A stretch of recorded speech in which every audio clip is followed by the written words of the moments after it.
Welcome to American Graduate Day on WFYI. I'm Jill Ditmire. We're going to talk about today's students' issues and their needs. And joining us to do that is Darcey Palmer-Shultz. She's with Big Brothers Big Sisters of Central Indiana. Welcome, Darcey. Thank you. And Jeff Woods is here too. He is with the Expectations Project. Jeff, glad you could join us. Thank you. Glad to be here. We don't have hours and hours, and if we did, we'd still only touch a very small fraction of some of the issues that today's students are really facing, and they are great, and they are all encompassing. And in a way, that's what both of your organizations do, is really help those students, and boys and girls both, meet those needs that they need to be a more better rounded student. Absolutely. So at Big Brothers Big Sisters, we know that families are stretched thin and that all kids need additional support from caring adults. So what we do is we try and pair them one-on-one with a professionally supported and trained mentor who will help them really achieve in school, avoid risky behaviors, and build social and emotional skills that will set them up to be thriving and successful students. And then Jeff, you guys kind of come in spiritually with the faith-based element. It's vital. Yes, it is. And one of the things that we do at the Expectations Project is galvanize communities of faith to address inequities that exist in public schools. And some of those inequities that exist and some of the challenges that students face, one of them is trauma or adverse childhood experiences, as they call them. And what we've seen is studies have shown that trauma and chronic stress can affect and change the chemical and structural and physical brain, and which ultimately affects learning in children. Well, and especially at a time when young bodies and brains are still growing anyway, even if the conditions are perfect, and then to add extra stress or imbalance in somewhere in their life, it's even more needed to have the mentors and to have that faith-based connection too. Yeah. How do you find your big brothers and big sister mentors? Sure. So one of the things that we're always working hard at doing is making sure that everyone knows that it doesn't take anything extra special to be a great mentor. Just being yourself, just being you, just being someone who will spend specific time and make a child feel special and help them explore the world around them is really what it takes to be great at being a big brother, big sister, big couple, or big friend with our program.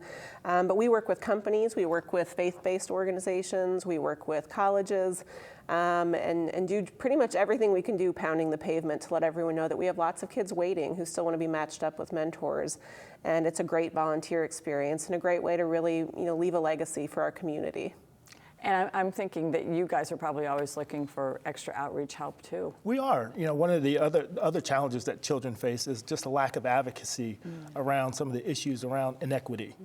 So one of the things that we try to do is encourage parents, as well as community advocacy around inequities that exist. So, one of the challenges that we face here in Indiana, not just here in Indianapolis, but across the nation is far too often the zip code determines a child's academic destiny, which is tragic, because I can travel 20 minutes north and know that those outcomes for most of those children are going to be drastically different from the children that are, let's say, in 46218.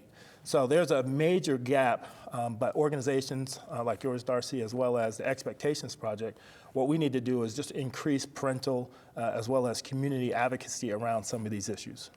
And I would think, obviously, the times have changed with Big Brothers and Big Sisters, too, and you are able to do more partnering with other organizations, too, as just opposed to just on your own. Yeah, absolutely. We work with schools and other community organizations to make sure that they're able to refer kids and families to our program. And then we also work with a lot of community partners to make sure that our bigs and littles have a lot of free or discounted opportunities to explore the community and try new things and visit so many of our great attractions that will give them good learning and kind of relationship building experiences. Is it harder to get the kids to come to you or for you to go to the kids? Well, what's interesting is I've taken several pastors and clergy to go visit children and visit children in schools, in their spaces. So one of the things that we're trying to galvanize pastors and clergy to be involved. So it's a lot easier when we can take a pastor and say, hey, come with us, we're going to go visit a high-performing school, or we're going to go visit a school that has some challenges. And what that typically does, it really gets them engaged. And knowing that if we don't have their support as well as the support of the community and parents, many of these issues and challenges that children continually face on a day-to-day basis, they're still going to exist 20, 30, 40 years from now. And that's it. It's getting them early, making that outreach immediately and following through with them is so important. Yes. And both of your organizations do such a great job. Continued success to both of you as well. And thanks for being here with us today. Thank you so much. Thank you very much. And remember, you can find out how you can help too. Just visit amgrad.wfyi.org, and you can follow us today on Twitter. Our hashtag is AmGradIndy. Now, stay tuned for more American Graduate Day right here on WFYI.